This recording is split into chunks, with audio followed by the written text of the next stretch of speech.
وَلَوْ أَنَّهُمْ إِذْ ظَلَمُوا أَنفُسَهُمْ جَاءُوكَ فَاسْتَغْفَرُوا اللَّهَ وَاسْتَغْفَرَ لَهُمُ الرَّسُولُ لَوَجَدُوا اللَّهَ تَوَّابًا رَحِيمًا۔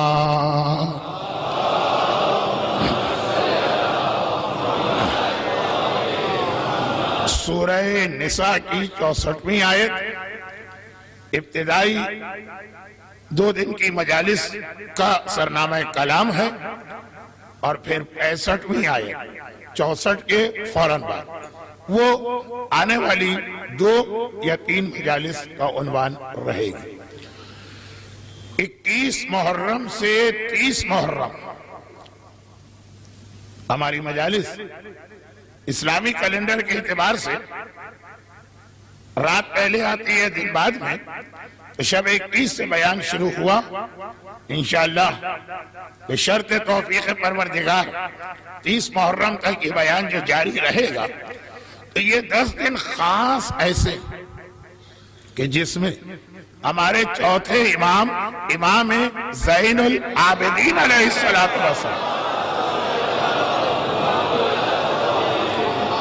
امام کی شہادت کی رات آتی ہے۔ تو عام طور پہ دنیا بھر میں اس حوالے سے جو مجالس پڑھی جاتی ہیں، کہیں 10 دن عشرہ سجادیہ، کہیں 5 دن خمسہ سجادیہ، اور مجھے بھی حسینیہ زہرا کے اس منبر کی خدمت کرتے ہوئے 32 سال یا 31 سال ہو رہے ہیں۔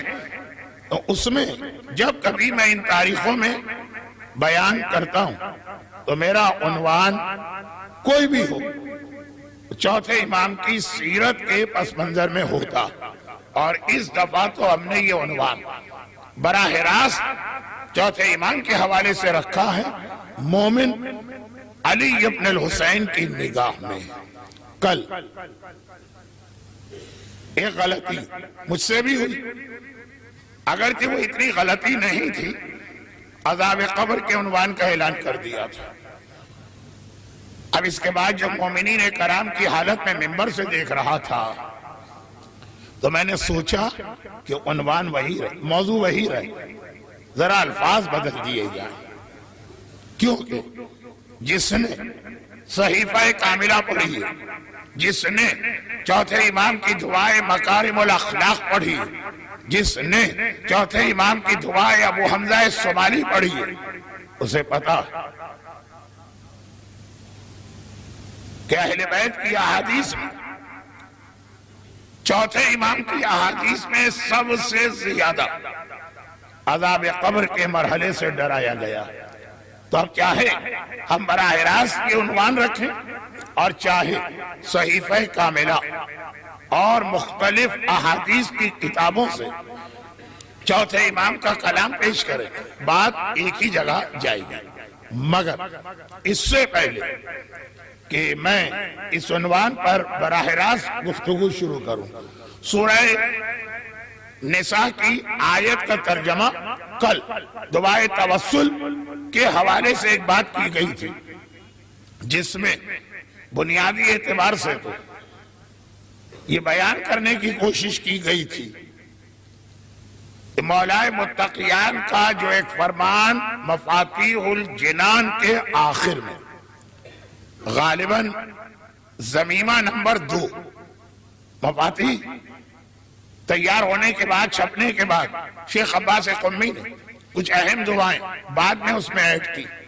پھر جب یہ کتاب اور زیادہ مقبول ہوئی تو مزید کچھ دعائیں ضمیمہ نمبر 2، اور پھر یہ ضمیمے بڑھتے گئے، تو جہاں تک مجھے یاد پڑ رہا ضمیمہ نمبر 2 میں جو ایک فرمان ہے میرے مولا کا، اس کی روشنی کل ہم نے ایک بات کی تھی۔ فرمان یہ ہے کہ مولا نے مسجد کوفہ میں جو عالم اسلام کی اہم ترین مساجد میں سے ایک ہے، اور وہ جو ایک فقہی مسئلہ ہے، اس میں اس مسجد کوفہ کو بریکٹ کیا گیا ہے مسجد الحرام یعنی خانہ کعبہ، اور مسجد النبوی یعنی روضہ رسول کے ساتھ۔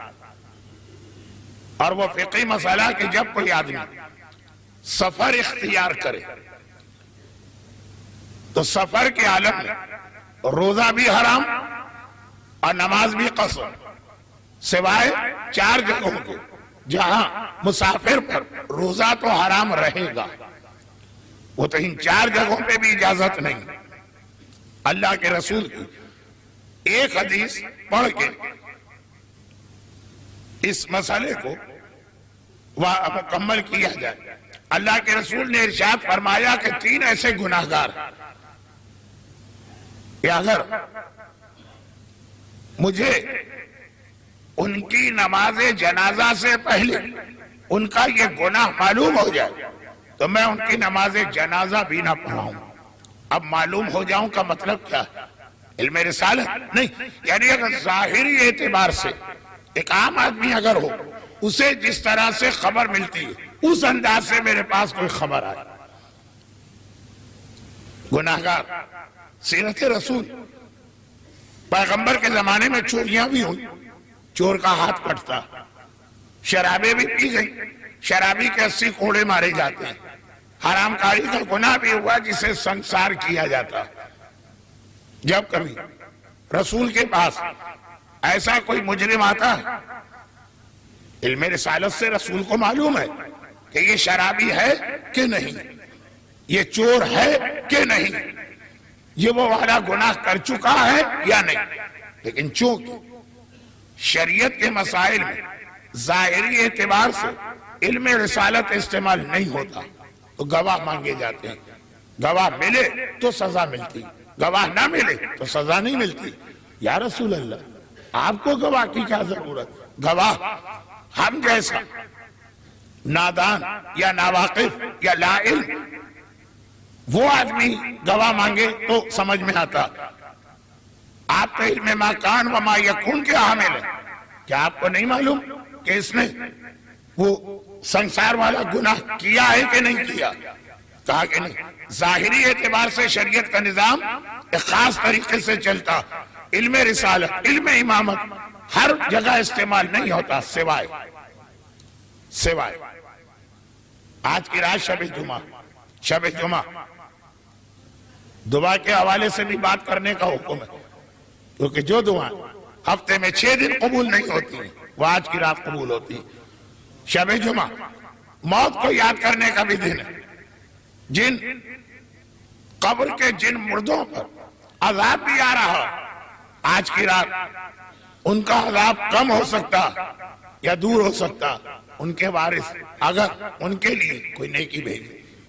بلکہ آپ میں سے جن کی ماں انتقال کر چکی، جن کے والد دنیا سے رخصت ہو گئے، دادا اور دادی، نانا اور نانی، وہ سارے آج انتظار میں بیٹھے ہیں کہ دیکھیں ہمارا یہ زندہ رشتہ دار ہمارے لیے کوئی نیکی 2 منٹ کی 3 منٹ کی مختصر کوئی نیکی کرتا ہے کہ نہیں کرتا۔ اس کا تو کچھ نہیں جائے گا، آدھے منٹ کا آپ نے فاتحہ پڑھا تو آپ کا کیا گیا؟ مرنے والے کو بہت کچھ مل جائے گا۔ بلکہ آدھی رات تک تو وہ انتظار کرتے ہیں، پھر بھی اگر ہم ٹس سے مس نہ ہوئے اپنے کاموں میں لگے رہے تو آدھی رات کے بعد وہ ہمارے گھروں پہ آتے ہیں، ساری رات چیختے اور فریاد کرتے ہیں۔ ماں کی آواز سن کے دوڑنے والا، باپ کی آواز سن کے لپک کے جانے والا، آج آدھی رات سے لے کے فجر تک اس کا باپ اور ماں روتے رہیں گے، بلاتے رہیں گے، اور وہ توجہ تک نہ دے گا۔ ٹی وی دیکھ رہا، ڈرامے میں لگا، دوستوں کے ساتھ گپ شپ کر رہا، شاپنگ کے اندر گیا ہوا یا سو رہا۔ خیر یہ تو ضمنی ایک بات آ گئی جو میرا 31 سال سے جو میں حسینیہ زہرا آ رہا ہوں تو مجمع ہو گیا ہوگا کہ میرا انداز کیا ہے۔ تو آج کی رات موت کو بھی یاد کرنے کی رات، اور جب یہ چیز ہمیں یاد دلائی گئی، جب یہ چیز ہمیں یاد دلائی گئی کہ تمہاری ماں، تمہارا باپ، تمہارا دادا ساری رات چیخے گا، پہلے آدھی رات اپنی قبر میں بیٹھ کے انتظار کریں گے، بعد کی آدھی رات تمہارے گھروں پہ آ کے فریاد کریں گے، اور تم ان پہ توجہ نہیں دے رہے، غیروں کو چھوڑو تم، تو جب ایک دن آئے گا تم بھی تو جاؤ گے نا اپنے قبر میں۔ کیا تم یہ چاہتے ہو کہ تم پر بھی یہی گزرے کہ آدھی رات چیختے رہو، نہ تمہارا بیٹا تمہاری بات سنے نہ تمہاری بیٹی؟ اور کیسے سنیں گے؟ ایک تو ہر آنے والی نسل پچھلی نسل کے مقابلے میں زیادہ لاپرواہ ہوتی ہے، اور دوسرے تم نے ان کو ٹریننگ یہی دی، شب جمعہ بیٹھ جاؤ ٹی وی پہ ڈرامے دیکھتے رہو، وہ بھی یہی کر رہے ہوں گے۔ تو جب تم خود دیکھ رہے ہو، مثلا یہ والی باتیں تو وہی سنے گا جو اس کیٹیگری میں نہیں، لیکن اپنے دوست اپنے جاننے والے ان کو آپ دیکھ رہے ہوں گے، بھائی ہماری ماں دنیا سے گئی ہے تو اس کی ماں بھی گئی، ہم نے تو فاتحہ کا ثواب پہنچا دیا، اس نے تو یہ بھی نہ کیا۔ تو اب اس کو دیکھ کر اپنی قبر کے بارے میں سوچو کہ جب تم جاؤ کیوں بھروسہ کرتے ہو اس اولاد پر جو آج زندگی میں والدین کو نہیں پوچھتی ہے، مرنے کے بعد کیا پوچھے گی؟ ایسا انتظام کر کے جاؤ کہ تم کسی کے محتاج ہی نہ رہو۔ جیسے دنیاوی اعتبار سے عقل مند لوگ یہی کرتے ہیں کہ انہوں نے یہ دیکھا کہ ہمارے چچا بوڑھے تھے، بیمار تھے، بڑھاپے میں جاب نہیں کرتے تھے، ان کے بیٹوں نے توجہ نہ دی، بھیک مانگ مانگ کے ان کا گزارا ہوا، لوگوں سے مدد کی اپیل کر کر کے گزارا ہوا، خاندان میں 8-10 ایسی مثالیں دیکھی۔ تو اب وہ اپنی زندگی میں، اب یہ بات ہو رہی ہے دنیا کی، ایسا انتظام کرتے کہ ریٹائرمنٹ کے بعد ہاتھ نہ پھیلانا پڑے، کوئی انویسٹمنٹ کر دیا، ایسی جگہ پیسہ محفوظ کر دیا کہ جب ہم زندہ لیکن بوڑھے ہوں گے ہمارا کام چلتا رہے، مکان خرید لیا کہ اس کے کرائے سے بڑھاپے میں گزارا ہوگا، یہی موت کے لیے کیوں نہیں کرتے؟ ایسا انتظام کر جاؤ۔ اگر تمہارا بیٹا تم پہ توجہ نہ بھی دے، تم کہو مجھے تیری ضرورت ہی نہیں ہے، میں ایسا انتظام کر کے جا رہا ہوں کہ تیری مدد کے بغیر بھی قبر میں میرا کام چلتا رہے گا اور بڑے اچھے طریقے سے چلے گا۔ اسی کا نام اسلام میں ہے صدقہ جاریہ، اور اسی کا نام ہے صدقہ جاریہ، اور اسی کا پیغام سورہ یاسین کی اس آیت میں، دیکھیے پیغام کو ایک ایسی آیت میں رکھا کہ معلوم ہے مومن ہر چیز بھول سکتا ہے، جہاں اپنے آقا اور مولا کی بات آئے گی وہ نہیں بھولے گا۔ تو وہ جو آیت سورہ یاسین کی ہے، وَكُلَّ شَيْءٍ أَحْصَيْنَاهُ فِي إِمَامٍ مُبِينٍ، ہم نے کائنات کی ہر چیز امام مبین کے پاس پہنچا دی، رکھ دی، اسی آیت میں، اس سے ملی ہوئی آیت نہیں، وہی آیت نحن نکتب ما قدموا وآثارهم وكل شيء احصيناه فی امام مبین، آدھی آخری آیت علی ابن ابی طالب کے بارے میں ہے، اسی کے ساتھ ملا کر کہ دیکھو ہم تمہارے وہ اعمال کا ثواب بھی لکھتے ہیں جو تم اپنے ہاتھوں سے اپنی زندگی میں کر جاؤ، وہ آثار ہوں، اور ان اعمال کا ثواب بھی لکھتے ہیں جو تمہارے مرنے کے بعد ثواب تمہاری قبر میں پہنچاتے رہتے ہیں۔ تو یہ پیغام بھی دے دیا سورہ، درود بھیجے محمد والے۔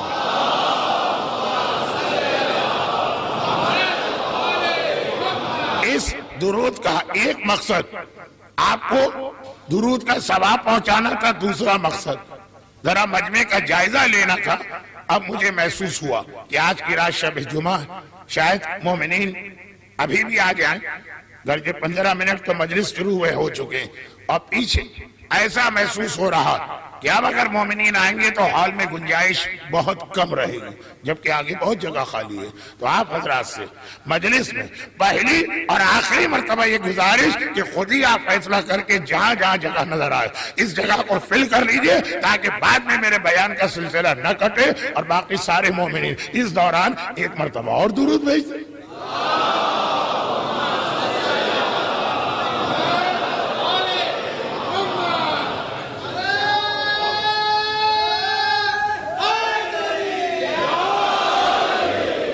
سورہ یاسین، نحن نکتب ما قدموا وآثارهم، زندگی کے اعمال بھی لکھتے ہیں، بعد والے اعمال بھی لکھتے ہیں۔ اولاد کو دیکھ رہے ہو نا، بھروسہ ہے اس اولاد پہ کہ مرنے کے بعد تمہیں یاد رکھے جو زندگی میں نہیں پوچھ رہی ہے۔ یہ موت پہلے پیغام سے ملا ہوا دوسرا پیغام، تمہارے سارے مرحومین آج تمہاری رہائش، گھر، اپارٹمنٹ، ویلا، جہاں بھی تم رہتے ہو، وہاں پہ آئیں گے اور آدھی رات سے لے کے فجر تک فریاد کریں گے. تم ایسا انتظام کر جاؤ کہ تمہیں قبر میں جانے کے بعد یہ مسئلہ پیش نہ آئے. دوسرا موضوع، اور آج کی رات شب جمعہ کا تیسرا موضوع. میں اس موضوعات پہ بات کر نہیں رہا ہوں. پہلا جو تھا دعا، کل دعائے توسل، اور دعائے توسل بھی ایک خاص حوالے سے بات کہی تھی، وہاں تک پہنچا رہا ہوں. اب تیسرا آج کا موضوع ہے بہت اہم، لیکن فی الحال آج کی مجلس میں وقت نہیں. موضوع آج کی رات کا ہے، آج کی مجلس میں وقت نہیں. تو بات کی ایک مجلس میں اس کی تفصیل آئی. گرچہ بہرحال ایک ایسا عنوان ہے، جیسے میں نے موت کے بارے میں کہا، شب جمعہ اہمیت زیادہ، لیکن ایسا نہیں ہے کہ باقی 6 دنوں میں نہ مرحوم کو یاد کرنا ہے نہ موت کو. دعا کا مطلب یہ نہیں ہے کہ آج کی رات دعا کرنا ہے، باقی 6 دنوں میں کچھ نہیں کرنا ہے. اسی طرح یہ تیسرا موضوع، آج کی رات خاص یاد کرنے کی رات ہے اپنے زمانے کے امام کو.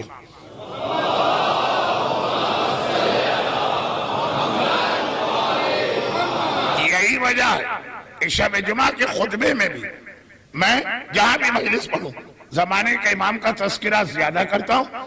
آج کی رات جس کے اختتام پر امام کے ظاہر ہونے کی توقع ہے. ویسے تو اللہ جس طرح سے دعا کے ذریعے تقدیر بدلتا، اللہ جس طرح سے بعض اعمال کے ذریعے موت کو بدلتا، اسی طرح سے اللہ ظہور امام کی تاریخ بھی بدل سکتا. عاشورے کے بدلے 23 رمضان کو آ سکتے ہیں، 23 رمضان کے بدلے آج 21 محرم کو آ سکتے ہیں، جمعے کے بدلے مثلا منگل کو آ سکتے ہیں. لیکن المتوقع جو جملہ کل کی زیارت میں آیا، کل جو آپ زیارت پڑھیں گے زمانے کے امام کی، مولا توقع ہی ہے، ایکسپیکٹیشن یہ ہے. اب وہ والنٹیئرز آ گئے ہیں اور وہ شاید یہی کہہ رہے ہوں گے، لیکن گردیزی صاحب اب جگہ نظر نہیں آ رہی ہے. میں نے اپنی حد تک کوشش کر لی ہے. تو خلاصہ ہی ہے کہ آج کی رات زیادہ توقع ہے ظہور امام کی، اور حالات اور علامتیں یہ بتا بھی رہی ہیں کہ زمانہ بہت قریب آ گیا. لیکن جیسا کہ میں نے کہا کہ شب جمعہ کا یہ بہت اہم موضوع ہے، آج کی رات میں بات نہیں کر پاؤں گا. انشاءاللہ بعد میں بات ہوگی. کیوں؟ اب ایک عجیب جملہ سن. غالباً یہاں پہ میں لفظ غالباً استعمال کر رہا ہوں. زمانے کے امام کی سب سے زیادہ تیاریاں چوتھے امام نے کروائی. غالباً زمانے کے امام نے کی سب سے زیادہ تیاریاں چوتھے امام نے کروائی. اور ہمارا عنوان 21 محرم سے 30 محرم کے عشرے میں ہمیشہ چوتھا امام ہوتا. تو یہ بھی چوتھے امام کی سیرت کا بہت اہم پہلو ہے. مومن سید سجاد کی نگاہ میں پہلی خاصیت یہ کہ سید سجاد نے مومن سے کہا میرے بیٹے کے لیے تیار ہو کے بیٹھو. ایک بات آج ہی آ گئی، لیکن تسلسل جو ہے اس کو ملا. تو یہ 3 پیغام آج کی رات کے ہیں: دعا، موت اور زمانے کے امام کی تیاری. اور دعا کے حوالے سے صحیفہ کاملہ کا نام سب سے پہلے آتا ہے، یعنی چوتھے امام کی سیرت میں دعا سب سے نمایاں. آج کی رات کے سارے موضوعات کا چوتھے امام سے بہت گہرا تعلق ہے. دعا. مولا نے دیکھا مسجد کوفہ میں دعا مانگ رہا، اور اللہ کے رسول نے اعلان کیا کہ اگر 3 آدمیوں کے بارے میں مجھے پتا چلے تو میں ان کی نماز جنازہ بھی نہیں پڑھاؤں گا. پتہ کا مطلب ظاہری اعتبار سے. کیوں؟ اب یہ ذرا سا مجمع کی وجہ سے میں نے آپ کو آگے بلایا، پھر کچھ والنٹیئرز کوشش کر رہے ہیں کہ جو مومنین آ رہے ہیں ان کو ایڈجسٹ کرے، تو تھوڑا سا میرا بیان ڈسٹرب ہوا. سارا ربط مل رہا. اللہ کے رسول یہ اعلان کر دیا کہ علم رسالت اور علم امامت اس کی مدد سے دنیاوی معاملات میں فیصلے نہیں کیے جاتے ہیں سوائے زمانے کے امام. ان کے بارے میں فیصلہ ہے کہ جب وہ آ جائیں گے اور حکومت قائم کریں گے وہاں گواہ کی ضرورت نہیں ہوگی. ضرورت گواہ کی رسول خدا کو بھی نہیں. وہ جانتے ہیں یہ شرابی ہے کہ نہیں، گواہ کی ضرورت باب مدینۃ العلم کو بھی نہیں ہے، لیکن نظام ایسا تھا کہ گواہ چاہیے، گواہ کی ضرورت امام کو بھی نہیں ہوگی زمانے کے امام کو، اور وہ مانگیں گے بھی نہیں گواہ۔ اگر کوئی مجرم پکڑ کے لایا گیا تو بغیر گواہ کے امام اس وقت علم امامت سے فیصلہ کریں گے۔ ایک سوال میں خود ہی آپ کو موقع دیتا ہوں کہ جو اعتراض آپ کریں گے، آپ سے پہلے میں خود ہی وہ اعتراض دوہرا دیتا ہوں۔ دو آدمیوں میں جھگڑا ہوا، ایک غصے میں آگے کہنے لگے کہ اگر ابھی بھی تم باز نہیں آئے تو تمہارے 34 دانت توڑ دوں گا۔ تیسرے صاحب کھڑے سے کہنے لگے ٹھیک ہے آپ کا جھگڑا، دانت تو 32 ہوتے ہیں، 34 کہاں سے ہوئے؟ کہا مجھے پتا تھا تم ضرور بولو گے تو 2 دانت تمہارے میں نے پہلے سے اس میں ملا دیے۔ تو خیر کچھ باتیں ہم لوگوں کو پتا ہوتی ہیں کہ پہلے سے ہی معلوم ہے کہ یہ کہا جائے گا، کوئی پہلے سے ہی جواب شامل کر دو۔ میرا جملہ علم امامت کی وجہ سے کسی امام کو گواہ کی ضرورت نہیں، مگر دنیاوی ظاہری اعتبار سے گواہ مانگے جاتے ہیں، سوائے زمانے کے امام کے انہیں گواہ کی ضرورت بھی نہیں ہے اور وہ گواہ طلب بھی نہیں کریں گے۔ کوئی کیس آیا، اب سوال یہ کہ امام کے آنے کے بعد تو دنیا سے ظلم کا خاتمہ ہوگا، پوری شریعت نافذ ہوگی عدل کے ساتھ، تو کیس آئے گا کیوں امام کے پاس؟ کیا امام کے آنے کے بعد بھی کوئی شراب پیے گا کہ شرابی کا کیس آئے؟ کیا امام کے آنے کے بعد بھی کوئی حرام کاری کرے گا کہ وہ کیس آئے؟ کیا امام کے آنے کے بعد بھی کوئی چوری کرے گا کہ کیس آئے؟ چلے یہ والے نہ صحیح، اور کون سے؟ کیا امام کے آنے کے بعد بھی جائیداد کے جھگڑے ہوں گے کہ کیس جائے؟ یہ جملے کا مطلب کیا ہے کہ امام کے آنے کے بعد امام حضرت داؤد کی طرح سے بغیر گواہوں کے علم حقیقی اور اصلی کی مدد سے فیصلے کریں گے۔ یہ جملہ تو یہ بتا رہا کہ امام کے آنے کے بعد بھی گناہ چل رہے ہیں، امام کے آنے کے بعد بھی آپس کے جھگڑے چل رہے ہیں، امام کے آنے کے بعد بھی خلاف شریعت کام ہو رہے ہیں۔ دیکھیے ایک سوال کوئی کر سکتا تھا بات، کوئی اور کیا کرے، میں نے خود کر دی، لیکن جیسا کہ میں نے کہا کہ اس کا جواب اپنے موقع پہ آئے گا، یعنی اسی عشرے میں، یہ نہیں کہہ رہا ہوں کہ آئندہ کبھی موقع ملے، اسی عشرے میں آئے گا، مگر فی الحال کے لیے ایک ہی جملہ کہہ دوں تو شاید مسئلے کا کچھ حصہ واضح ہو۔ یہ جب آ گیا روایتوں میں، اور آج تو ہمارے بچوں کو بھی یاد ہے کہ زمانے کا امام شہید کیا جائے گا اور ایک عورت انہیں شہید کرے گی، جس کا نام یا ملیحہ ہے یا سعیدہ، اور شام کی رہنے والی ہے اور نیلی آنکھوں والی۔ تو امام کے آنے کے بعد امام کو اگلے دن شہید نہیں کرے گی، جتنے دن امام کی حکومت قائم رہے گی۔ بعض علماء کہتے ہیں 7 سال، بعض علماء کہتے ہیں 70 سال، علماء نہیں کہتے، میں نے غلط کہا، حدیثوں میں کچھ حدیثوں میں 7 سال، کچھ میں 70 سال، اور بعض علماء نے دونوں حدیثوں کو اس طرح جمع کیا کہ امام کے آنے کے بعد آج کل کا 10 سال اس وقت کا 1 سال بنے گا، کیونکہ یہ بات تو طے شدہ کہ امام کے آنے سے کچھ پہلے سے امام کے آنے کے بعد تک کچھ تبدیلیاں تو آئیں گی نظام شمسی اور نظام کائنات میں۔ اس میں سے ایک بات ہر بچے کو یاد ہے کہ سورج مغرب سے نکلے گا، گرچہ آج انٹرنیٹ بھی یہی کہہ رہا کہ ایک ایسا وقت آئے گا، ابھی 2020 کہا گیا شاید اس میں، جب سورج مغرب سے نکلے گا۔ تاریخوں والی بات تو نان سینس، مگر یہ سورج کا مغرب سے نکلنا یا وہ نشانی جو نومبر میں تو پوری ہوئی، مگر روایت میں نومبر کے حوالے سے نہیں ہے، اسلامی مہینے کے حوالے سے ایک ہی مہینے میں سورج کو بھی گہن لگے گا، چاند کو بھی گہن لگے گا، لیکن وہ گہن پورے نظام سے ہٹ کے لگے گا۔ چاند گہن ہمیشہ لگتا ہے چاند رات کو، فل مون، وہ لگے گا مہینے کے شروع میں، اور سورج گرہن لگے گا چاند رات کو. اب یہ 2-3 چیزیں، میرا یہ موضوع بھی نہیں تھا، آج تو بات بھی زیادہ نہیں کرنا تھی، بات پھیل گئی. لیکن یہ کیوں پھیل گئی؟ یہ بتانے کے لیے کہ امام جب شہید کیے جائیں گے تو فوراً نہیں، یا 7 سال بعد یا 70 سال بعد، اور ہو سکتا ہے 7 اور 70 ایک ہی چیز ہو.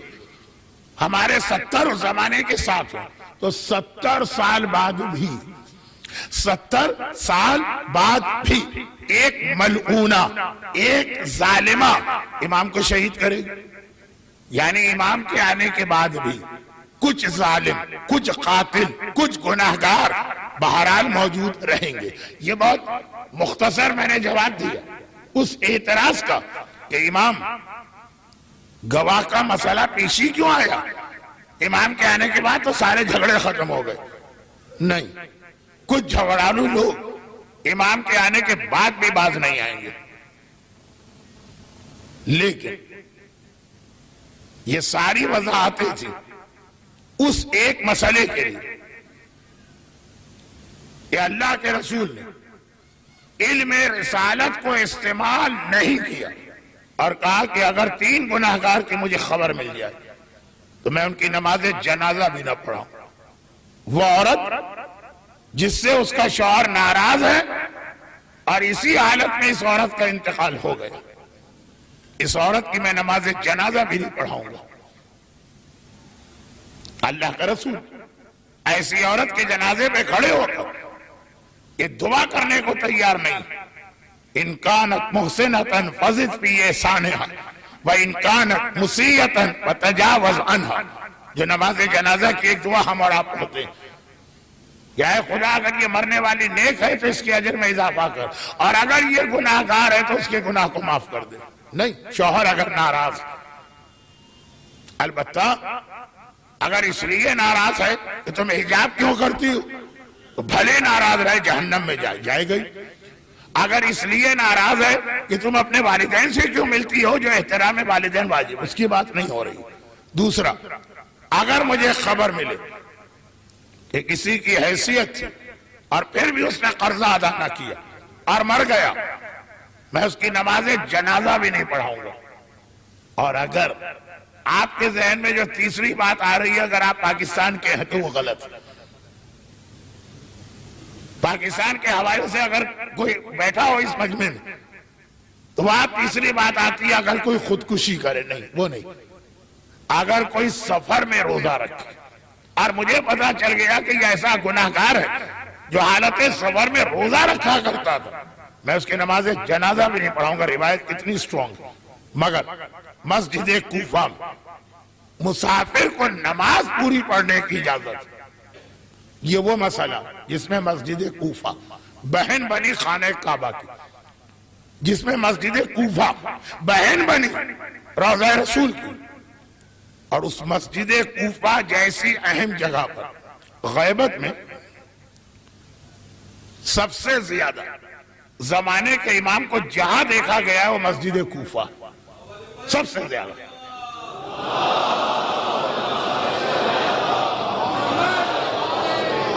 خانہ کعبہ میں سال میں ایک بار حج کے موقع پر، روضہ رسول میں بھی اسی موقع پر، مسجد سہلہ میں ہفتے میں ایک دن، لیکن مسجد کوفہ میں بارہا دیکھا گیا، ہفتے میں کئی مرتبہ.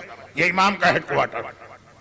لیکن ایسی افضل مسجد میں جہاں آدمی جاتا ہی دعا کے لیے، مسجد کوفہ ہی وہ دعا کہ بعض اوقات مذاق میں لوگ کمپلین کرتے ہیں، مولانا زیارت پہ آپ لائے ہیں، اتنی نمازیں پڑھائیں کہ گھٹنے ٹوٹنے لگے، اس لیے کہ یہاں 2 رکعت نماز، یہاں 4 رکعت نماز، یہاں آدم، یہاں نوح، یہاں ابراہیم، یہاں جبرائیل، یہاں چوتھے امام، یہاں چھٹے امام، یہاں مولا.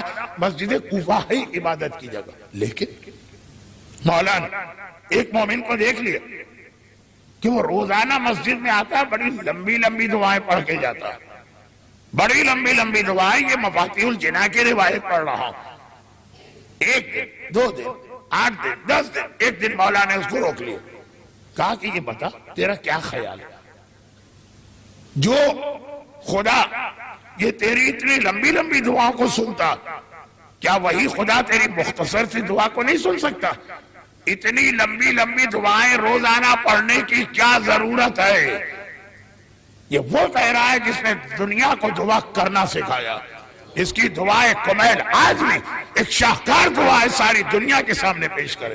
میں نے کینیڈا میں کچھ ایسے نو مسلم دیکھے جو خالی دعائیں کمیل کی وجہ سے دین حق کا قبول کر چکے ہیں. صحیفہ علویہ. آج وہ کہہ رہا اتنی لمبی لمبی دعائیں پڑھنے کی کیا ضرورت؟ کیا کائنات میں ایک ہی خدا نہیں ہے جو بڑی دعا قبول کر رہا ہے، چھوٹی بھی قبول کرتا؟ گھبرا کے کہا مولا لیکن میرے مسئلے بہت سارے. کچھ لوگ ہوتے ہیں نا، جیسے ٹیلی ویژن پر اگر کبھی صحت کے پروگرام آئے، بیماری اور صحت کے، فلاں بیماری، کچھ ایسے لوگ ہیں جو پروگرام دیکھتے ہیں ان کو لگتا ہے یہ بیماری تو ہے ہی ہمارے اندر، یہ بیماری تو ہے ہی ہمارے اندر، یہ بیماری تو ہے ہی ہمارے اندر. یعنی آج سے 50 سال پہلے ان کو مر جانا چاہیے تھا، پتہ نہیں کیسے چل رہے ہیں. تو اسی طرح بعض لوگ ایسے جو مسئلہ آپ کہیے کہتے ہیں یہ پریشانی تو ہم کو بھی ہے، یہ پریشانی تو ہم کو بھی ہے. ہر پریشانی کا مولا یہ لمبی لمبی دعاؤں کی وجہ یہ ہے کہ میرے مسئلے بہت زیادہ ہیں. کوئی ایسی دعا میں کیسے پڑھوں؟ 500 تو میرے مسئلے ہیں. امام نے مختصر ایک دعا بتائی جو میں اکثر ممبر سے پڑھتا ہوں، صرف 2 جملے. اسأل اللہ من کل خیر واعوذ باللہ من کل شر. اے خدا ہر خیر مجھے دے دے، ہر شر سے مجھے بتا لے.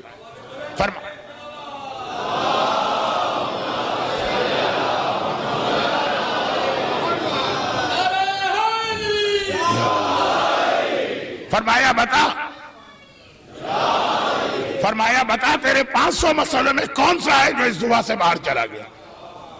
خیر ہے تو ہر خیر مانگا، اگر کوئی خرابی یا شر ہے ہر شر سے پناہ مانگی، سب اس میں آ گیا. البتہ اس سے پہلے 2 جملے اور ضروری ہے، لیکن وہ دعا نہیں. یہ تو بڑی خود غرضی ہے کہ آپ اللہ کے پاس گئے، آقا کی طرح آپ نے آرڈر چلایا. نہیں، پہلے اس کی تعریف کرے، الحمدللہ علی کل حال. اور دعا کا ایک اصول، پہلے اپنے گناہ کو معاف کراؤ. چنانچہ دعائے کمیل کا آغاز ہے اللہم اغفر لی الذنوب، اور آخر میں کہا اللہم اغفر لی کل ذنب. آج شب جمعہ آپ دعائے کمیل سن کے آئے ہوں گے یا گھر جا کے سنیں گے، تو 2 جملے ایکسٹرا، الحمدللہ علی کل حال. پتا چلے کوئی خود غرض آدمی اللہ کی بارگاہ میں نہیں گیا کہ جاتے ہی اپنی بات شروع کی پہلے اللہ کی تعریف، استغفر اللہ من کل ذنب، اے خدا میرے ہر گناہ کو معاف کر دے. اب اس میں بھی 50,000 گناہ آ گئے، اور پھر اپنی حاجت. تو اب ایک منزل آتی ہے جہاں اسلام ہمیں مختصر دعاؤں کی جانب لے جاتا ہے. تو مختصر ترین دعا کیا ہے؟ علی کا نام. مختصر ترین دعا کیا ہے؟ زہرا کا نام. مختصر ترین دعا کیا ہے؟ رسول خدا کا نام. یہ کل کا موضوع تھا. مختصر ترین، یعنی مولا نے تو پھر بھی 2 جملے بتائے، اس کی بھی ضرورت نہیں. نام علی لو، چاہے زبان پہ کوئی حاجت نہ بھی آئے، علی کا نام ہر حاجت کو پورا کرنے والا.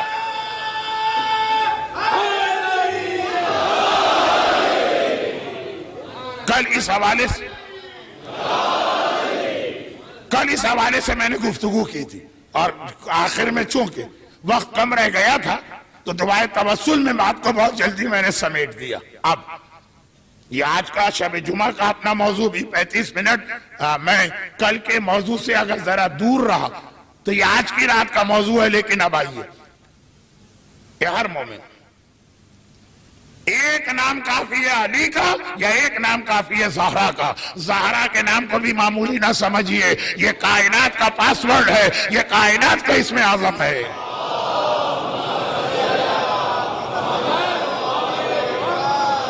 اگر گستاخی نہ ہوتی، سوء ادب نہ ہوتا، جسارت نہ ہوتی، تو میں کہتا کہ شاید زہرا کا نام تو علی کے نام سے بھی ایک درجے فوقیت رکھتا نظر آتا ہے. لیکن یہ سوء ادب، یہ گستاخی.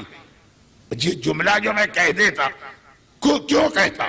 ایک تو یہ کہ اتنے واقعات و مشاہدات ہیں کہ خالی نام فاطمہ لوگوں کا مسئلہ حل کرتا. مگر سوال یہ، جو کل میں نے ایک جملہ کسی اور حوالے سے کہا تھا یہ عقیدے فلموں، ناولوں، میگزین پہ نہیں بنتے، تجربات بھی عقیدے نہیں بناتے، کوئی دلیل ہونی چاہیے۔ دلیل بھی میرے پاس ہے، ہم فاطمہ تو و ابوہا و بالوہا و بنو۔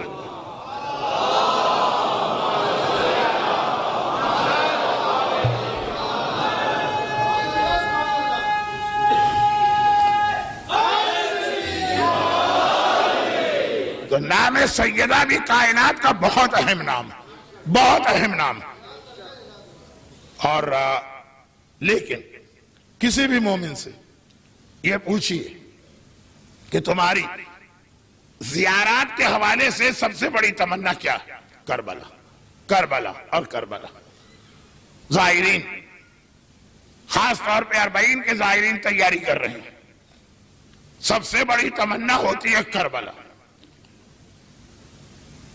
یہ ہماری اور آپ کی تمنا تو ہے۔ مدینے سے ایک مومن چلا کربلا کی زیارت کے لیے۔ زیارت پہ جانے والے خاص طور پر، اور پہلے زمانے میں تو ہر سفر پہ جانے والے دوستوں، رشتہ داروں، جاننے والوں کو الوداع کہتے تھے۔ چنانچہ ہر ایک سے ملتا وہ جا رہا۔ آج کی طرح تو نہیں ہے کہ ٹیکسٹ میسج بھیج دیا، ای میل کر دیا، فیس بک پہ اعلان کر دیا، اسکائپ پہ بات کر لی قریبی رشتہ داروں سے، ہر ایک سے ملا۔ آخر میں آقا اور مولا 10ویں امام، امام علی النقی علیہ السلام کی خدمت میں گئے۔ مولا میں کربلا جا رہا ہوں۔ کربلا کی زیارت ہر دور میں مشکل بنا دی گئی تھی، اور 10ویں امام کے زمانے کے حکمران کو یاد کیجئے، متوکل، کتنا ظالم، لیکن اس کے بعد اور اس سے پہلے والے بھی کم نہیں تھے۔ تو 10ویں امام کے زمانے میں زیارت بہت مشکل تھی۔ آج بھی اگر زیارت کی مشکلات کا نام آتا تو سب سے پہلے متوکل کا نام، یعنی 10ویں امام کا زمانہ آتا۔ مولا میں کربلا جا رہا ہوں۔ مولا نے کہا کہ ایک میرا کام کر دے گا؟ فرمائیے۔ کہا جب جانا میرے دادا کی قبر پر تو زری کو پکڑ کے میرا سلام بھی پیش کرنا اور میرے حق میں بھی دعا کرنا۔ زیارت پہ جانے والا تو ہر ایک سے وعدہ کر لیتا، چلا گیا۔ پرانے زمانے میں تو عام سفر، آپ یہاں سے اگر فرض کیجئے کہ پاکستان جائیں تو اکیلے نہیں ہوتے تھے، قافلے جاتے تھے۔ یہ کربلا پہنچا، زری کے قریب پہنچا۔ ایک بار اس نے زیارت کے بعد دعائیں شروع کی، اور قریب کے ساتھی سے کہا کہ پتہ ہے میرے آقا اور مولا نے مجھ سے کہا تھا میں ان کے لیے دعا کروں، اب میں دعا شروع کر رہا ہوں، اس نے روک دی۔ یہ کیا ختم کر رہا؟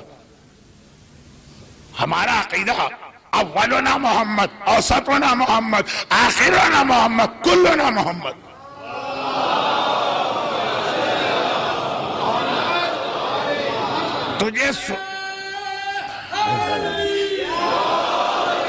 تجھے سننے یا سمجھنے میں کوئی دھوکہ ہوا؟ ارے بھائی، امام اور حسین دونوں میں فرق کیا؟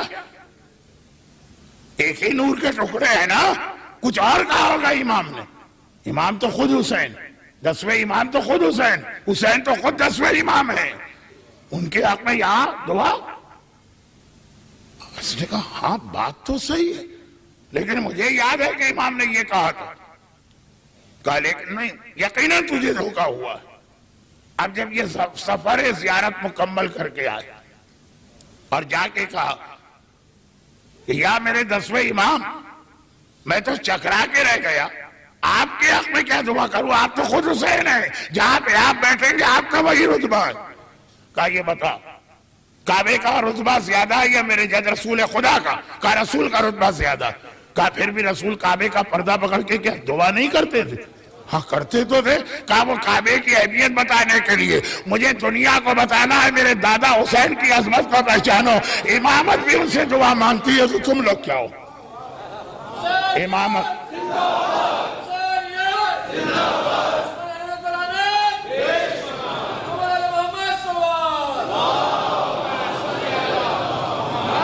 مجھے اپنے دادا کا رتبہ بتانا ہے۔ حسین وہ ہے جس کے دروازے پہ امامت بھی ہاتھ پھیلائے کھڑی ہوتی ہے، تو تم لوگ کیا ہو؟ تمہیں کسی لمحے بھی میرے جد سے غافل نہیں ہونا ہے۔ کربلا، یہ دیکھیں یہ کربلا، مگر ایک مومن کی سب سے بڑی تمنا کربلا، مگر اگر یہ کہا جائے کہ چلو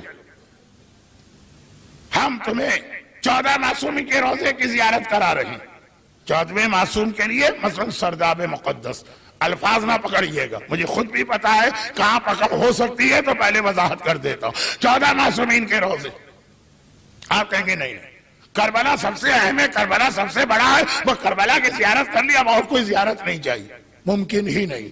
مومن ہے تو کہے گا اچھا سب کا موقع ملا ہے، مجھے نجف بھی جانا، ابھی کربلا سب سے اہم ہے، اب چھوڑو نہیں، نجف بھی جانا، ارے کاظمین کا موقع مل رہا ہے، کاظمین بھی جانا ہے، سامرہ بھی جانا ہے، بقی بھی جانا ہے، مدینے بھی جانا ہے، یہ ایک فطرت ہے مومن کی۔ تو اگرچہ ایک نام فاطمہ کافی ہے، ایک نام علی کافی ہے، لیکن اگر 14 نام کسی ایک دعا میں آ جائے تو کیا کہنا اس دعا کی عظمت کا۔ جیسے کربلا کا ظاہر سب سے اہم ہے، مگر 14 معصومین کا ظاہر تو اس سے بھی بڑا بن گیا۔ تو یہ دعائے توسل جس میں یہ سارے نام آ گئے جو کائنات کا نظام بدل دیتے ہیں، آپ کے ہر مسئلے کو حل کرنے والی ہے۔ یہاں تک کل بات پہنچی تھی، یہاں تک کل بات پہنچی تھی، یعنی یہ میں آپ کو نعرے سے روک نہیں رہا ہوں، میں کہہ رہا ہوں میں نے کل کی مجلس ریپیٹ نہیں کی ہے، کل بالکل الگ واقعات تھے، آج بالکل الگ بات ہے، مگر یہ نام ہیں، اور اگر یہ نام آپ خود امام کے سامنے جا کے دہرائیں۔ اب آئیے سورہ نساء کی 64ویں آیت کا ترجمہ، وَلَوْ أَنَّهُمْ ظَلَمُوا أَنفُسَهُمْ، یہ گناہگار جاؤ کا اگر تیرے پاس آئیں، یہ ہے زیارت کے لیے سب سے اہم آیت، بہت ساری آیتیں سب سے اہم، آئیں، آنا، اپنے گھر سے نکل کر رسول کی بارگاہ میں پہنچنا، لفظ ہے جاؤ کا تیرے پاس آئیں، فَاسْتَغْفَرُوا اللَّهَ وَاسْتَغْفَرَ لَهُمُ الرَّسُولُ، اور اللہ سے بھی دعا کریں اور تو ان کے لیے دعا کرنے پر راضی ہو جائے، یہ بڑی کڑی شرط۔ جانا تو آسان ہے، کتنے پہنچے رسول کے پاس، کتنے رہے رسول کے پاس، لیکن رسول اتنے راضی ہو کہ دعا کرے، لا وجد اللہ تواب الرحیم، تب یہ دیکھیں گے کہ اللہ کتنی رحمت نازل کرتا ہے۔ یعنی قرآن میں 114 مرتبہ تو اللہ نے کہا بسم اللہ الرحمن الرحیم، اور اس کے علاوہ بھی اپنی رحمت کا اعلان اور کیا، مگر کہا کہ یہ رحمت ہر ایک کے لیے نہیں ہے، یہ رحمت اسی کے لیے ہے جو میرے حبیب کے پاس آئے اور حبیب کو راضی کرے گا، حبیب کو خوش کرے گا، اتنا راضی اور خوش ہو کہ حبیب اس کے حق میں دعا کرے۔ تب یہ زیارت کے فلسفے کی آیت کہ رسول کے پاس جانا بھی ہے اور ان کو راضی بھی کرنا، اور رسول کیسے راضی ہوتے، کیسے راضی ہوتے؟ ایک تو وہ مشہور حدیث، اللہ فاطمہ کی رضا سے راضی ہے، فاطمہ کے غضبناک سے اللہ غضبناک ہے، جس سے فاطمہ راضی جب اس سے اللہ راضی، تو رسول تو ہے اللہ کا نمائندہ، جس سے فاطمہ راضی اس سے رسول خدا راضی، جس سے فاطمہ ناراض اس سے رسول خدا ناراض۔ مگر اس کے بعد دو چھوٹے سے واقعات سیرت رسول کے پڑھ لیجئے۔ اللہ کا رسول کسی کام سے جا رہا، قریب میں کوئی مدرسہ یا اسکول تھا، ٹیچر نے بچے کو سزا دی، بچہ رونے لگا، جتنی شرعی سزا بھی بتائی گئی، لیکن ٹیچر کو یا باپ کو اپنی اولاد کو ایک حد سے زیادہ مارنے کا اختیار نہیں ہے، حرام ہے، باپ کے لیے بھی حرام ہے، استاد کے لیے بھی، مگر جتنی سزا بتائی بھی ہے شریعت میں، بچہ تو بچہ رونے لگا، بلکہ استاد کا خوف ہے نہ بھی مارے، خالی ڈانٹ کے یا گھور کے دیکھے، پیغمبر جا رہے اسکول یا مدرسے میں یہ واقعات تو پیش آتے ہیں، بچوں کا رونا، پیغمبر رک گئے، اپنا مقصد چھوڑ دیں، سیدھا اس اسکول میں آئے، استاد سے کہا کہ میں تیرے کام میں دخل نہیں دینا چاہتا، تیرا کام ہے بچوں کو پڑھانا، ایک نظام ایک ڈسپلن ہوتا، لیکن اگر ہو سکے تو اس بچے کو آئندہ کبھی ایسی تنبیہ نہ کرنا کہ یہ رونے لگے۔ اب استاد کے تو ہاتھ پاؤں پھول گئے، وہ گھبرا گئے، اگر دنیا دار استاد ہے تب بھی رسول مدینے کے بادشاہ، اور اگر مومن اور دیدار ہے تو رسول کائنات کے بادشاہ.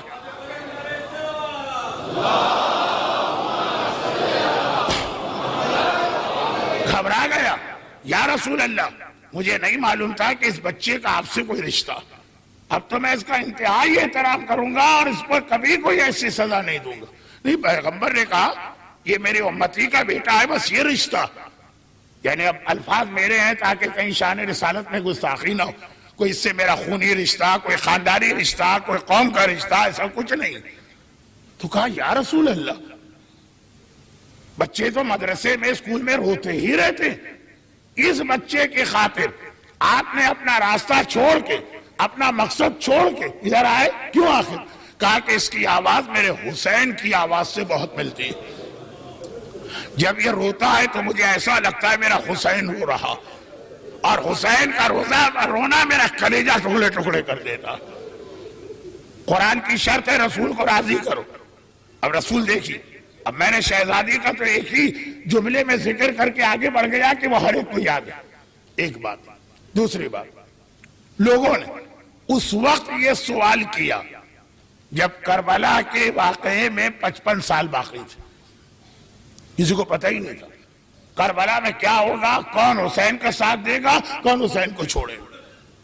سوال کیا یا رسول اللہ آپ ہر آنے والے سے، جو پیغمبر کی یہ خصوصیت قرآن نے بتائی، بڑے اخلاق سے ملتے ہیں. انکا لعلی خلق عظیم، اے رسول تیرا اخلاق عظیم ترین. ہر ایک کو عزت احترام، کافر بھی آ جائے. ہائی ابن اخطب جیسا آدمی آ گیا اور احترام ملا. عبداللہ ابن ابی آیا، احترام ملا. مگر یہ بڑی عجیب بات ہے، ایک چھوٹا سا بچہ آپ کے پاس آتا، 4 سال 3 سال، اور آپ اس کو اتنی عزت دیتے ہیں. اس شرمندگی اور خجالت ہونے لگتی ہے کہ 4 سال کے بچے کو 7 سال کا رسول، سید کائنات، حبیب خدا، شاہ مدینہ ہونے کے بعد اتنی عزت دے رہا. ایسا تو آپ بڑے بڑے سرداروں کو، بڑے بڑے مقدس و متقی انسان کو، عمر میں جو بہت ضعیف ہے 80 سال، ان کو بھی اتنا احترام نہیں دیتے. آخر اس بچے نے ابھی کام کیا کیا ہے، کارنامہ کیا ہے 5 سال کا بچہ؟ کون سا عقیدہ، کون سا عمل، کون سا؟ کہا میں نے اس کو ایک دفعہ دیکھا تھا اور ایک ایسا عمل کرتے دیکھا تھا جو یہ عمل کرتا ہے میرے پاس وہ سب سے زیادہ قابل احترام. قرآن کہہ رہا ہے رسول کو راضی کرو، اور رسول بتا رہے بڑے بڑے عابد، زاہد، متقی، پرہیزگار، عقیدے اور عمل کے اعتبار سے مکمل، عمر میں 80 یا 90 سال کے، ان سے زیادہ یہ 5 سال کا بچہ. وہ میں نے یہ دیکھا کہ جب کبھی میرا حسین مدینے میں کہیں جاتا ہے، حسین خود 4 سال کے، جہاں سے میرا حسین گزرتا یہ حسین کے پیروں کی مٹی اٹھا کے اپنے سر پہ رکھتا. جو میرے حسین کی عزت کرے گا وہ میری بارگاہ میں صاحب عزت، جو میرے حسین سے محبت کرے گا اس سے میں محبت کروں گا، جو میرے حسین کو راضی رکھے گا اس سے میں راضی رہوں گا. خیر، وہ پہلا والا بچہ جس کی خالی آواز آقا حسین سے مشابہ تھی، اس کا تو تاریخ میں پھر پتہ نہیں کہ وہ کون تھا، مگر یہ بچہ تو تاریخ میں بہت نمایاں ہو کر بعد میں آیا. یہ تھے حبیب ابن مظاہر. آج بھی آقا حسین کے دروازے پر اس طرح سے دربان کے طور پہ بیٹھے کہ آپ زری میں جائیں پہلے ان کو سلام کریں گے پھر زری میں داخل ہوں گے. مگر فارمولہ آ رہا، اصول، جو حسین کو راضی رکھتا، جو حسین کو خوش کرتا، وہ رسول کی بارگاہ میں باعث عزت اور احترام کا حقدار بنا کرتا. مگر یہ بھی تاریخ کے جملہ، بات چل رہی ہے دعا، خالی نام کافی. اور دعا کے بعد قرآن نے کہا اگر تم یہ چاہتے ہو اللہ تم پر رحمت نازل کرے. دعا اسی کا نام ہے نا. ہم عرش الہی کو ہلاتے ہیں، ہم اللہ کے دروازے کی کنڈی کو کھٹکھٹاتے ہیں، ہم اللہ سے رحمت مانگتے ہیں، دعا اسی کا نام. قرآن نے رحمت مانگنے کا طریقہ بتایا، رسول کے پاس جانا اور ان کو راضی رکھنا. شہزادی کا ذکر تو اکثر ہوتا، میں نے یہ واقعات پڑھ کے آقا حسین، اور آقا حسین سے یہ پوچھا گیا کہ آقا، ایک بہت ہی مشہور حدیث، آقا آپ کس سے راضی اور خوش؟ حسین کا بڑا عجیب جواب، کہا جس گھر میں سکینہ یا رباب نہ ہو وہاں حسین کا دل بھی نہیں لگتا۔ یہ مصائب کی حدیث آپ نے اکثر سنی، اور یہی آج کی میری مجلس کا کہ مصائب کا موضوع تھا۔ جس گھر میں سکینہ اور رباب نہ ہو وہاں میرا دل نہیں لگتا۔ اور سکینہ کا لاشا کس نے اٹھایا اور رباب کا لاشا کس نے اٹھایا؟ اب یہ مصائب سے پہلے ایک ربط دینے والا جملہ، آقا حسین نے بھی بہت لاشیں اٹھائے، شاید کائنات کی تاریخ میں کوئی ایسا نہ ملے گا۔ اگر آپ کو کسی ایک دن 2 جنازے اٹھانے کا ماحول بن جائے، آپ ایسے، آپ کے خدا نہ کرے خدا نہ کرے خدا نہ کرے، آپ کے گھر میں یا آپ کے خاندان میں ایک میت ہوئی، ابھی آپ فارغ ہوئے سارے مراحل سے، خبر ملی کہ دوسرا بھی چل بسا، 2 میتیں اگر اس طرح اٹھانا پڑے کہ سارے واجبات ادا کرتے ہوئے آدمی تھک کے چور ہو جاتا۔ میرا مظلوم آقا حسین بھوکا بھی ہے، پیاسا بھی، عمر بھی 57 سال ہے، اور لاشیں بھی کن کے اٹھائیں؟ حبیب ابن مظاہر جیسے بچپنے کا دوست، مسلم ابن اوسجا جیسے بابا کا قریبی ساتھی، اکبر جیسا جوان، قاسم جیسا، کبھی حسین کبھی حسن کو بھول سکتے ہیں؟ قاسم کو دیکھتے ہیں تو حسن یاد آتا۔ حتیٰ وہ لاشیں تو حسین نے سب سے زیادہ احترام سے اٹھائے، جن لاشوں کو کوئی اٹھانے والا نہ تھا۔ تو شام کی عورتوں نے پوچھا تھا، کیا یہ بچے لاوارث ہیں؟ کہ ہر سر کسی گود میں ہے، ان بچوں کو اپنی گود میں لینے والا کوئی نہیں ہے؟ ہائے وہ بچے جن کی ماں تک ان کا ماتم کرنے کو تیار نہیں تھی۔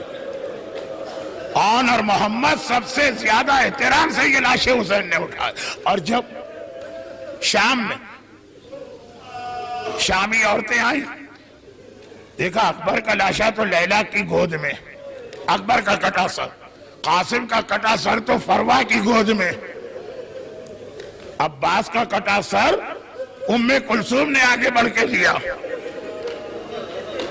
اور ریاض القدس کی وہ روایت جس پہ میں مصائب ختم کروں گا، اصغر کا کٹا ہوا سر رباب کی گود میں ہے، آن اور محمد کے کٹے سارے کونے میں ہے، کوئی اٹھانے والا نہیں۔ تڑپ کے کہا بیویوں ایسا لگ رہا ہر مرنے والے کا وارث زندہ ہے، ان کا کوئی وارث ہی نہیں۔ یہ جملہ سجاد نے سن لیا جو باہر تھے۔ ایک مرتبہ جہاں یہ ساری عورتیں ماتم کر رہی ہیں داخل ہوئے، کہا یہ نہ کہو ارے ان کا وارث میں ہوں، آگے بڑھ کے اونو محمد کے سر گود میں لیے۔ زینب نے آواز دی، سجاد بیٹا یہ کیا کر رہا؟ میں نے اونو محمد کو صدقہ کر دیا۔ تو امام معصوم ہے، صدقے کی چیز کو ہاتھ نہ لگانا۔ وہ لاشیں بھی حسین نے اٹھائے، یہ سارے لاشیں۔ میرا مظلوم آقا 3 دن کا بھوکا، 3 دن کا پیاسا، لاشوں پہ لاشیں، لاشوں پہ لاشیں، فجر سے لے کے عصر تک سارے لاشیں اٹھائے۔ مگر مشکل کشا کا بیٹا اس انداز کا جہاد کیا کہ یہ خیبر کے جہاد سے کم نہیں ہے، مگر صرف ایک لاشا ایسا جس نے حسین کو بھی پریشان کیا۔ میرا آقا حسین امام ہے، علی کا بیٹا ہے، کوئی خوف کوئی پریشانی حسین کے قریب نہیں آتی ہے، مگر اللہ نے جہاد علی اصغر، ہائے ننھے شہزادے کا جہاد میں کہتا ہوں کیا عظیم جہاد ہے۔ اگر لشکر یزید عاشور کے دن کسی مرحلے پر پریشان آیا تو نہ عباس کے نیزے سے اتنا گھبرایا اتنا، نہ اکبر کی تلوار سے اتنا پریشان ہوا جتنا اصغر کے تبسم، سوکھے ہونٹ، سوکھی زبان، لشکر یزید کہ عمر ساتھ گھبرا کے کہتا ہے ہر ملا اختہ کلام الحسین ورنہ بغاوت ہو جائے گی۔ اصغر ایک طرف دشمن پریشان، دوسری طرف باپ پریشان۔ آن کا لاشا اٹھایا، حسین پریشان نہیں تھے۔ محمد کا لاشا اٹھایا، حسین پریشان نہ تھے۔ ٹھیک ہے، قاسم کا لاشا اٹھانے کے قابل نہ تھا، ابا میں گٹھری بنائی، حسین پریشان نہ تھے۔ اکبر کے کلیجے سے برچھی نکالی، دادا ابراہیم ذرا آنکھیں تھے، آنکھوں پہ پٹی نہیں ہے، ہاتھوں میں راشا نہیں ہے، حسین پریشان نہیں تھے۔ اصغر لاشا لے کے 7 مرتبہ آگے چلے اور 7 مرتبہ پیچھے ہٹے۔ انا للہ و انا الیہ راجعون۔ بہت پریشان، لاشا ماں کو لے جا کے کیسے دکھاؤں؟ کوئی ماں ششمائے کہ ایسے لاشے کو برداشت کر سکتی ہے؟ لیکن دوسری پریشانی نہیں تھی، کل شام غریبہ کے قریب لوٹ مار ہوگی، گھوڑے دوڑے جائیں گے، لاشیں پامال کیے جائیں گے۔ ارے باقی لاشیں تو ٹھیک ہے، یہ ننھے سے گل بدن کے لاشیں میں اگر گھوڑے دوڑ گئے۔ چنانچہ حسین ٹیلے کے پیچھے گئے، لاشا دفن کر کے آگئے، ریاض القدس جلد دوم صفحہ 11، لاشا دفن کر کے آگئے۔ 11 محرم عمر سعد نے سر جمع کرانے شروع کی، ایک ایک سر آتا ہے، عمر سعد دیکھتا ہے، نیزے پہ بلند کرواتا، سارے سر آگئے کہ اصغر کا سر کہاں ہے؟ اصغر کا سر کہاں ہے؟ سپاہیوں نے کہا اصغر کا تو لاشا ہی نظر نہیں آ رہا۔ عمر سعد کہتا ہے یہ کیسے ہو گئے؟ کچھ سپاہیوں نے کہا کہ ہاں ہم نے دیکھا تھا، حسین ٹیلے کے پیچھے لاشا لے کے گئے تھے، تھوڑی دیر بعد خالی ہاتھ آئے تھے، ایسا لگ رہا ہے کہیں زمین میں دفن کر کے آ گئے۔ اتنا بڑا کربلا کا بیابان، کوئی نشان قبر تو ہے نہیں، اب اصغر کو کیسے ڈھونڈا جائے؟ اللہ، میں کیسے پڑھوں؟ شمر نے کہا کہ اے عمر سعد گھبرا نہیں، کیا مسئلہ؟ اصغر کا لاشا ڈھونڈنا ہے نا، میں ڈھونڈ کے لاتا ہوں، میں ڈھونڈ کے لاتا ہوں۔ لاشا ڈھونڈنے کے لیے کس طرح چلا؟ ہاتھ میں ایک نیزہ لیا، ٹیلے کے پیچھے جاتا، جگہ جگہ یہ نیزہ زمین میں گاڑتا ہے اور نکالتا۔ اب جو نیزہ نکالا، ششماہے کا ننھا سا لاشا نو کے نیزہ پہ بے بس نظر آیا۔ ارے اس مجمع میں اصغر کی دادی فاطمہ بھی بیٹھی ہے، اصغر کی ماں رباب بھی کیسے بات پوری کروں؟ اور ادھر شمر نے نیزے پر سے لاشے کو اتارا، ایک ہاتھ میں لاشا، دوسرے ہاتھ میں خنجر۔ سکینہ نے یہ منظر دیکھا، پکاری اماں، ہر ایک بار مارا گیا، ہائے میرا اصغر، آ کے دیکھ 2 مرتبہ ذبح کیا جا رہا۔